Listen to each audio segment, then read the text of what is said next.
नमस्कार दोस्तों, मैं एक और एपिसोड लेके आया हूँ सूर्य शुक्र पे। जो अपना लास्ट एपिसोड था सूर्य शुक्र पे, उसको आगे बढ़ाते हुए अब हम खानावार जो है, हाउस वाइफ जो सूर्य शुक्र का रिजल्ट है वो मैं आपको बताता हूँ। तो हम ले रहे हैं लाल किताब 1941, पेज 244 एंड पेज 245। तो ये दो पेज हैं, इसमें खानावार जो रिजल्ट बताया गया है सूर्य शुक्र का वो मैं आपको एक्सप्लेन कर रहा हूँ। तो पहला जो 244 में जो लिखा हुआ है कि अगर सूर्य शुक्र जो है खाना नंबर 1 में, हाउस नंबर 1 में होता है तो क्या रिजल्ट होगा। औरत मरीज काग रेखा वाली, सूरज की भी खुद मिट्टी खराब करे, यानी कि ऐसी जो औरत है वो मरीज होगी, यानी कि जिसका सूर्य शुक्र खाना नंबर 1 में है उसकी वाइफ की हेल्थ प्रॉब्लम्स बहुत ज्यादा रहेंगी। देखिए, खाना नंबर 1 में सूर्य उचका हो जाता है और यहाँ शुक्र बिल्कुल ही, सूर्य शुक्र आपस में दुश्मन है, दोनों में आपस में नहीं बनती है। तो सूर्य जो है उचका होने के बाद यहाँ शुक्र को बिल्कुल खराब कर देता है, इसलिए यहाँ पे हर तरीके से शुक्र जो है डिस्ट्रॉय हो गया, तो उसकी हेल्थ खराब हो गई। काग रेखा वाली, यानी कि ऐसे काग रेखा जो बोली जाती है, काग रेखा जो है हमेशा ये हाथ में जो आपकी लाइफ लाइन है उसके नीचे यहाँ पे बनती है काग रेखा। तो ये जो काग रेखा है और मत्स्य रेखा, जस्ट काग रेखा की ऑपोजिट रेखा को मत्स्य रेखा बोलते हैं। और काग रेखा का मतलब कौवे के पैर जैसी दिखने वाली दो पैर, जैसे कौवे के दो पैर होंगे तो वैसे यहाँ पे रेखा बन जाएगी, उसको काग रेखा बोलते हैं। और मछली जैसी अगर यहाँ रेखा बन जाए उसको मत्स्य रेखा बोलते हैं। तो यहाँ पे क्या बताया, काग रेखा वाली ऐसी जातक की स्त्री की जो हाथ में काग रेखा बनी होगी। काग रेखा जो है पावर्टी को इंडिकेट करती है, गरीबी को इंडिकेट करती है, ठीक है, यानी कि गरीब होगी। सूरज की भी खुद मिट्टी खराब करे, यानी कि वो जो स्त्री है वो सूरज की, यानी जातक की खुद की भी जो है मिट्टी खराब करेगी, यानी उसकी इज्जत खराब करती रहेगी, उससे झगड़ा करेगी, उससे कुछ ना कुछ ऐसे सार्वजनिक टाइप का झगड़ा करेगी जिससे उसकी इज्जत खराब हो। ये बात यहाँ पे लिखिए, सूरज की भी खुद मिट्टी खराब करे। अब यहाँ ये बात तो होगी कि उसको ऐसी स्त्री मिलेगी, और इसमें खुद के लिए भी बताया गया है कि ऐसा जातक अगर गड़बड़ बात होता है तो क्या होगा। पराई आग से जेल खाना वगैरह, पराई आग से जेल खाना वगैरह, यानी ऐसा जातक अगर खुद अन्य स्त्री के चक्कर में फंस गया है, पर स्त्री के चक्कर में फंस गया है, तो फिर वो जेल जा सकता है, जेल जाने की बहुत ज्यादा संभावना है। तो ऐसे व्यक्ति को जो है अन्य स्त्री के चक्कर में नहीं पड़ना चाहिए। हम राइयों पर शुक्र की पतंग का बुरा असर होगा, जो उसके साथ है, जो उसके दोस्त है, उसकी जो कुलीग्स है या जो उसका सर्कल है, उसमें शुक्र की पतंग का बुरा असर होगा। शुक्र की पतंग क्या होती है? शुक्र की पतंग को अंग्रेजी में गर्डल ऑफ वीनस बोलते हैं। ये हाथ में सूर्य और शुक्र दोनों पे ऐसे एक चांद सा बन जाता, चांद वाले कर्व बनता चांद की तरह, जो सूरज और शुक्र के बीच में होता है। और ये जो है आपकी जो ये इमोशन वाली जो लाइन है इसके ऊपर होता है, ठीक है। तो ये जो गर्डल ऑफ वीनस है, गर्डल ऑफ वीनस व्यक्ति को पर स्त्री गामी बनाता है, कामुक बनाता है, बहुत ज्यादा कामुक बनाता है। ये गर्डल ऑफ वीनस की क्वालिटी होती है। और वो कई बार जो है वो अन्य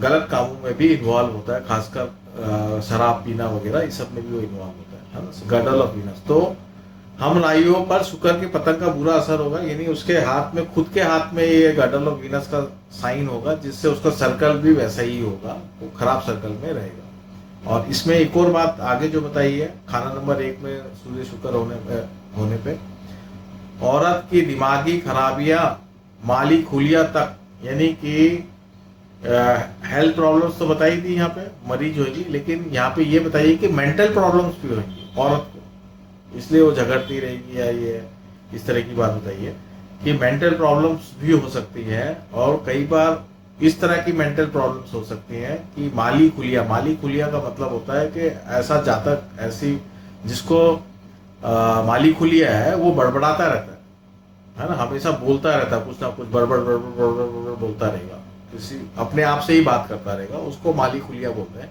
और कई बार वो कंपन भी होते, शरीर भी कांपता रहे, वो भी माली खुलिया में ही आता है।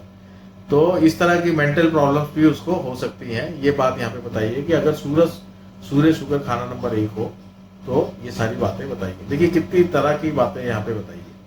तो इसके लिए एक लाल किताब 1952 में एक उपाय भी बताया है कि ऐसी स्थिति में अगर शुक्र की स्थिति खराब ही है, हेल्थ प्रॉब्लम सी आ रही है, तो जो चरी होती है, ज्वार, सफेद ज्वार जो होता है, चरी जिसे हम बोलते हैं, ज्वार भी बोलते हैं, व्हाइट कलर का जो ज्वार होता है, दाने होते हैं बड़े बड़े, उसका दान करना चाहिए। और दान कितना करना चाहिए?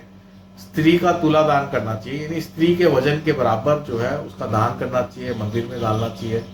तो उससे जो है शुक्र का जो नेगेटिव इम्पैक्ट है वो कम हो जाएगा। इसके अलावा इसमें एक और बात बताइए कि सूरज का अगर हमें नेगेटिव इम्पैक्ट कब करना है, तो जब वो शादी हो जाए।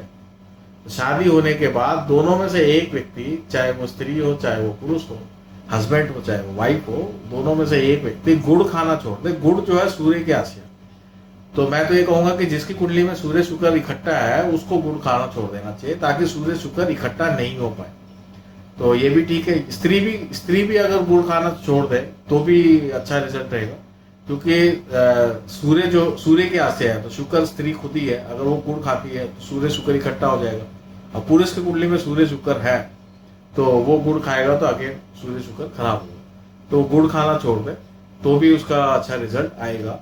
ये बात लाल किताब 1952 में बताइए। आगे मैं चलूँ 1941 पे चलो। 1941 में आगे क्या लिखा है कि खाना नंबर 2, 3, 4, 5, 6, 8, 11 और 12, 2, 3, 4, 5, 6, 8, 11 और 12, यानी ये जो 8 खाने हैं, यहाँ पे सूर्य शुक्र का इंडिविजुअल रिजल्ट आएगा, इकट्ठा मुस्तरखा रिजल्ट नहीं मिलेगा। ये बात यहाँ पे बताइए। तो इसके लिए आप मेरे अलग अलग वीडियोस दे सकते हैं। जैसे मान लीजिए सूर्य और शुक्र खाना नंबर 2 में है, तो आप सूर्य खाना नंबर 2 का वीडियो देखें और शुक्र खाना नंबर 2 का वीडियो देखें जो मैंने बना रखे, और वहां से जो इंडिविजुअल जो रिजल्ट है वो उसके लाइफ में उतरेगा। ठीक है ना। अगर मान लीजिए सूर्य शुक्र खाना नंबर 3 में है, तो फिर सूर्य खाना नंबर 3 का भी वीडियो देखें और शुक्र भी खाना नंबर 3 का वीडियो देखें। इस तरीके से 4, 5, 6, 8, 11 और 12। ठीक है। अब अपन आ जाते हैं जो बच गए 8 और 9 खाने की हमारी चर्चा हो चुकी है। अब जो बचे हैं खाना नंबर 7। खाना नंबर 7 में क्या होगा? औरत से झगड़ालू दोनों का खाली बुध का असर होगा। अब यहाँ पे जो शब्द लिखा है खाली बुध, देखिए पहले हम पढ़ चुके हैं बार बार कि सूर्य और शुक्र का इकट्ठा होने पे हवाई बृहस्पति की बात बताई गई है। ठीक है। लेकिन यहाँ तो अब क्या बताया, खाना नंबर 7 में अगर सूर्य शुक्र आ गया। अब देखिए खाना नंबर 7 में क्या स्थिति है, शुक्र का पक्का घर है और सूर्य या नीच का होता है, जस्ट ऑपोजिट, खाना नंबर 1 का जस्ट ऑपोजिट है। ठीक है। और यहाँ बुध का भी पक्का घर है, खाना नंबर 7 जो है बुध का भी पक्का घर है। तो यहाँ क्या बता रहे हैं, औरत से झगड़ालू, यानी उसको झगड़ालू औरत मिलेगी। एक तो पहला बात तो ये बताइए झगड़ालू औरत क्यों मिलेगी, क्योंकि यहाँ शनि भी उसका होता है खाना नंबर 7 में। तो शुक्र यहाँ मजबूत है ना, और सूर्य यहाँ नीच का है, तो सूर्य नीच का होने से शनि भी खराब होगा और बुध भी खराब होगा। तो इस चक्कर में जो शुक्र है वो झगड़ालू है। ठीक है। झगड़ालू औरत मिलेगी उसको, वाइफ जो है उसको झगड़ालू मिलेगी। दोनों का खाली बुध का असर होगा। दोनों का खाली बुध का असर होने का मतलब यह है, खाली बुध जो शब्द है लाल किताब में खाली बुध का क्या मतलब बताया गया है, अन्य वर्जन में बताया है, इस पर 1941 में तो बताया नहीं है। अन्य वर्जन में ये बताया है कि खाली बुध का मतलब है ऐसा व्यक्ति जो होता है अपनी जुबान का पक्का नहीं होता है, वो पलटू होता है, बार बार अपनी बात से पलट जाता है। तो ऐसा जो कपल होता है जिसकी कुंडली में सूर्य शुक्र खाना नंबर 7 में है, उसमें हस्बैंड भी जो बात बोलेगा वो पलट जाएगा, वाइफ भी जो बात बोलेगी वो भी उस बात से पलट जाएगी। तो ये अपने सिर्फ फायदे की बात को ही ध्यान में रखते हैं, और अपने से बात अगर उनकी फायदे से वो नुकसान की तरफ जारी होती है तो वो अपने वादे से और बात से पलट जाते हैं। इसी बात को खाली बुध बोला गया है। ये शनि मंदी की निशानी है कि बुध शनि और बुध दोनों खराब हो गया है यहाँ पे सूरज नीच के कारण, तो उसी को खाली बुध यहाँ बोला गया। बुजुर्गों का काग रेखा मगर खुद के लिए सूरज खाना नंबर 9 का असर होगा। अब यहाँ पे क्या बताया है कि अगर खाना नंबर 7 में सूर्य शुक्र है तो बुजुर्गों का काग रेखा, यानी बुजुर्ग व्यक्ति जो है, जो घर में एल्डर्स है, वो गरीब होंगे, उनके हाथों में काग रेखा का चिन्ह होगा। ठीक है। मगर खुद के लिए सूरज खाना नंबर 9 का असर है। तो अगर खुद के लिए अगर उसको असर देख रहे हैं कि सूर्य शुक्र खाना नंबर 7 में उसके लिए पर्सनली क्या असर दे रहा है, तो वो सूर्य खाना नंबर 9 का वीडियो देख लो जो मैंने बनाया है, उसमें जो रिजल्ट बताया है वही रिजल्ट उसके लाइफ में उतरेंगे। आगे क्या लिखा है, तीर्थ यात्रा 20 साल उत्तम फल देवे औरत की उम्र तक। यानी कि ये एक प्रकार की रेमेडी भी है कि अगर सूर्य शुक्र खाना नंबर 7 में है तो ऐसे व्यक्ति को तीर्थ यात्राएं करती रहनी चाहिए, कम से कम शादी करने के 20 साल तक तो उसको करनी चाहिए, ये बात यहाँ बताइए। नहीं तो औरत की उम्र तक, जब तक औरत है तब तक उसको तीर्थ यात्राएं करनी चाहिए।